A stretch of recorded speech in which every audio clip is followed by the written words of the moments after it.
Salam damai sejahtera saudara-saudara yang terkasih, pencinta firman Tuhan. Berjumpa kembali dengan Bible Learning with Father Joseph. Saudara-saudara, bagaimana kabar Anda hari ini? Saya berharap Anda semua dalam keadaan baik, dalam keadaan sehat. Kemarin, di video yang kemarin, itu banyak orang menulis di kolom komen bahwa pencobaan yang sedang dihadapinya adalah masalah rejeki. Lagi terlilit hutang, lagi terpuruk hidup ekonominya, minta dipulihkan, lagi banyak pengeluarannya karena sakit penyakit, karena biaya sekolah anak dan lain sebagainya. Saudara-saudara, tundukkan hatimu. Biarlah berkat Tuhan boleh turun atas kehidupanmu.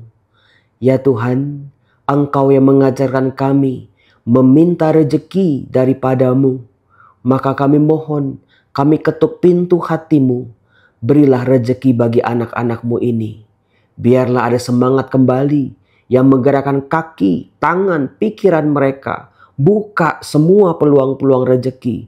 Kiranya rejeki dari surga turun atas kami. Untuk kehidupan kami Tuhan. Untuk kehidupan keluarga kami. Untuk kehidupan banyak orang Tuhan. Dalam nama Yesus, bantulah kami. Dalam nama Bapa dan Putra dan Roh Kudus. Amin. Saudara-saudara, kalau Anda lihat saya sudah ada di kota Bandung lagi. Kemarin sempat ke Batam, kemarin sempat juga beberapa saya mengajar, sekarang kembali lagi ke Bandung. Senang sekali ketika saya berhadapan atau berjumpa dengan penonton Bible Learning dari kota-kota yang saya kunjungi. Sungguh luar biasa, semakin banyak orang mencintai firman Tuhan. Artinya semakin banyak orang terbantu dengan firman Tuhan ini. Pergulatan hidupnya, masalah hidupnya, sakit penyakitnya, dengan membaca firman Tuhan, merenungkannya setiap hari. Romo, terima kasih. Banyak juga di kolom komen yang menulis banyak pemulihan-pemulihan terjadi dalam kehidupannya, dalam kehidupan keluarganya. Puji Tuhan. Firman Tuhan memang sangat dahsyat, luar biasa. Saudara-saudaraku yang terkasih, buat Anda yang tinggal di kota-kota besar, tinggal di kota-kota kecil, di kota provinsi, kota kabupaten, ataupun di desa-desa yang jauh. Kalau Anda sempat menonton video Bible Learning ini, artinya firman Tuhan sudah diwartakan, masuk, terdengar ke telinga Anda.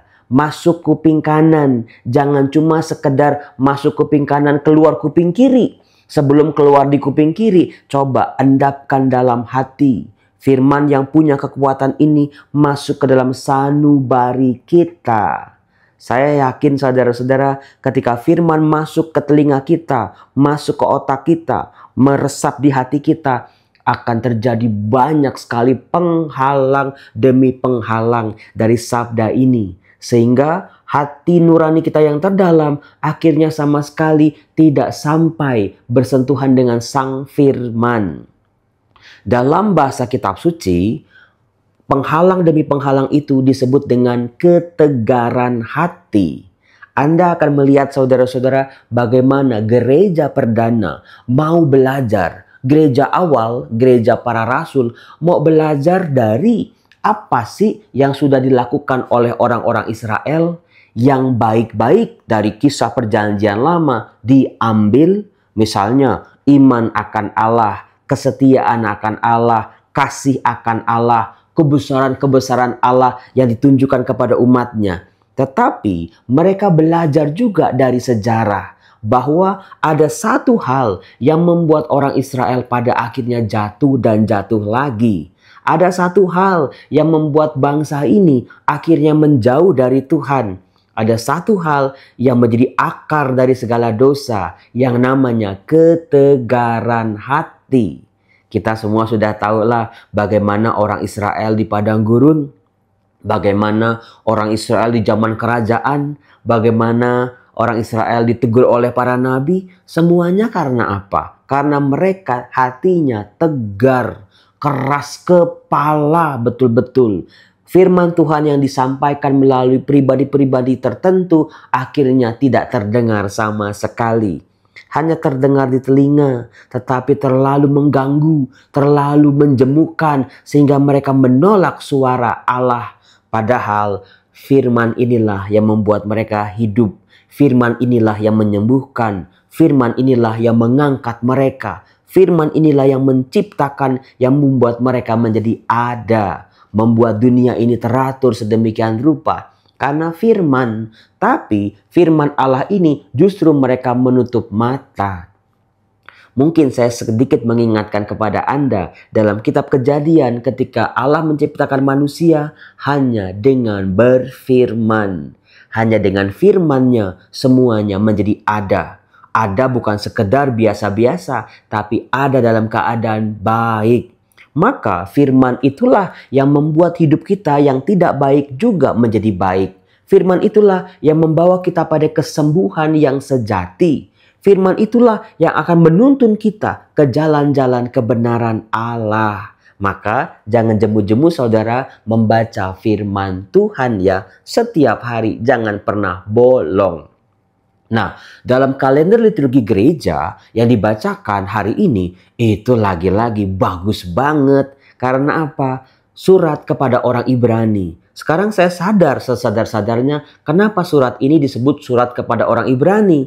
Karena di dalamnya banyak sekali penulis surat ini mengutip apa yang sudah ditulis dalam perjanjian lama. Kisah sejarah bangsa Israel. Tapi bukan cuma mengutip saja. Kutip sana, kutip sini, kutip sana, kutip sini. Tetapi membaca kembali dalam terang kasih Kristus. Menafsirkan sang sabda. Menafsirkan apa yang sudah terjadi dalam sejarah keselamatan yang dilakukan Allah buat seluruh umat manusia. Keren nggak? Ya keren. Contohnya sekarang ini. Dalam surat kepada orang Ibrani bab 3 ayat 7 sampai 14, di situ bayangin saudara-saudara ayat 8, 9, 10, 11, 12 bahkan 13 itu mengutip Mazmur bab 95 ayat 7 sampai 11. Panjang sekali ini kutipan. Yuk kita baca yuk.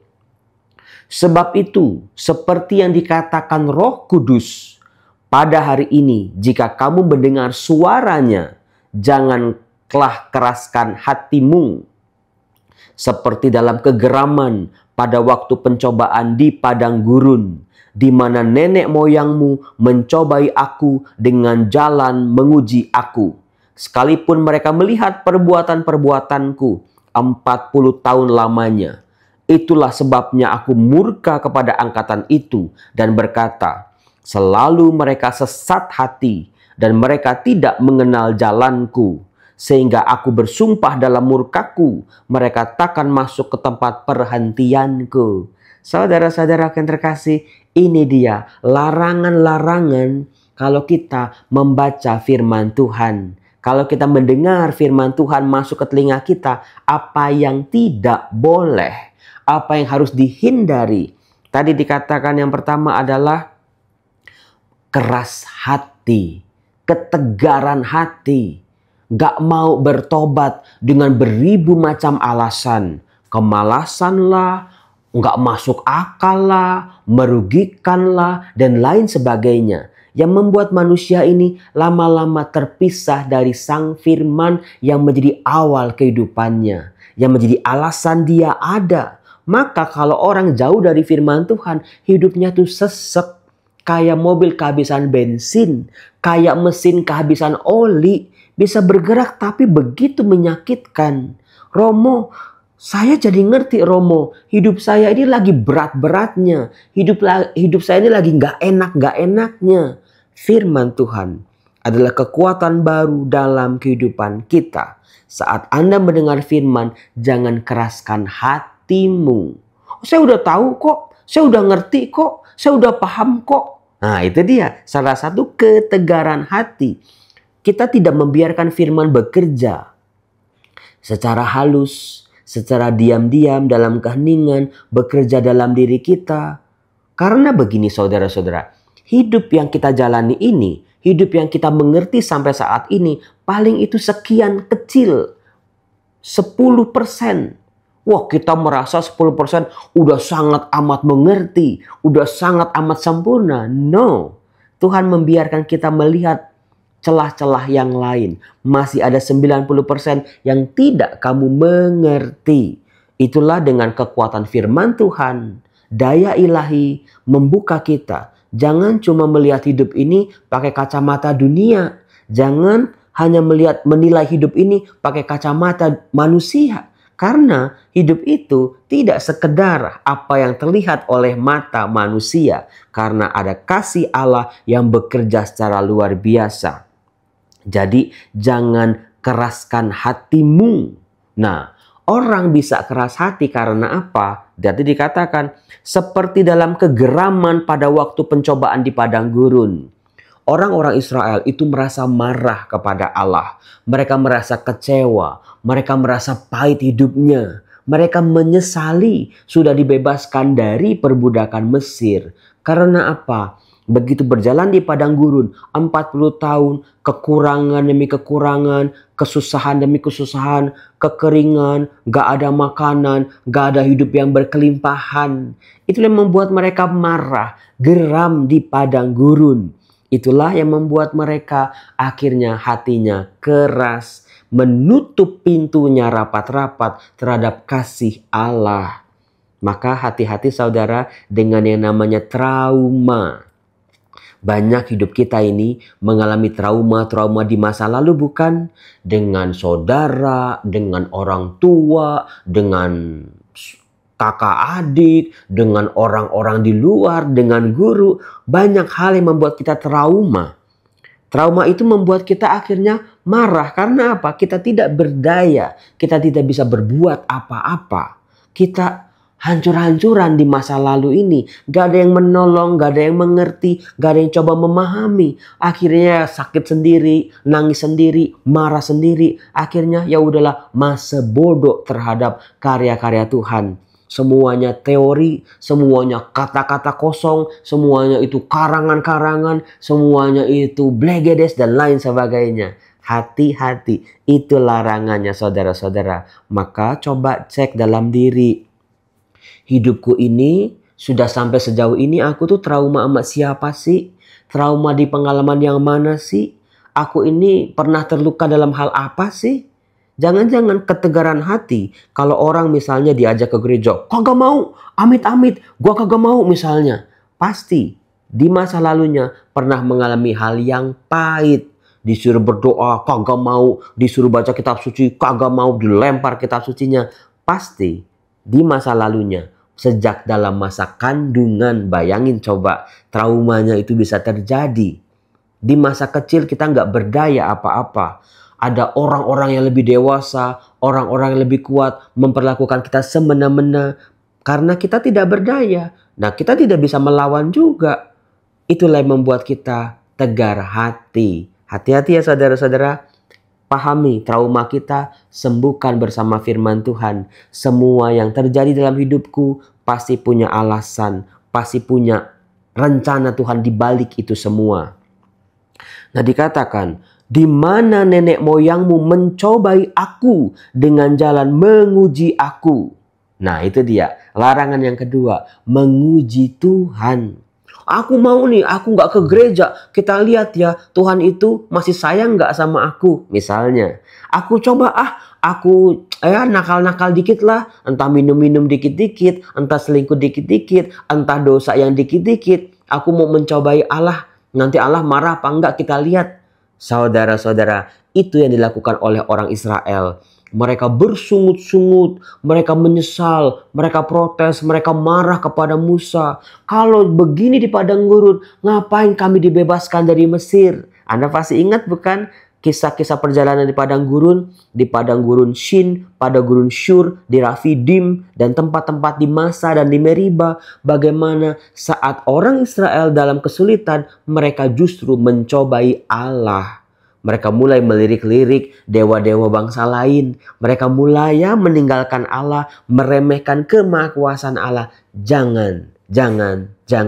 Itu larangan yang kedua, mencobai Tuhan.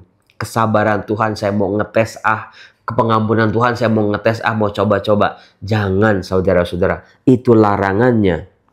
Itulah dua hal itu yang akan mendatangkan murka Allah kepada bangsa ini. Nah, dilanjutkan nih, bagaimana penulis surat kepada orang Ibrani menafsirkan teks dari Mazmur bab 95 ini. Dikatakan, waspadalah saudara-saudaraku, supaya di antara kamu jangan terdapat seorang yang hatinya jahat. Larangan yang ketiga, jangan. Hidup kita pahit, bolehlah ya, namanya juga hidup, tapi jangan sampai merubah hati kita menjadi jahat. Pikiran kita jadi jahat, meskipun kita sering ditipu sama orang berkali-kali, dijahatin sama orang berkali-kali. Jangan biarkan hati kita jadi jahat. Dan yang tidak percaya oleh karena ia murtad dari Allah yang hidup.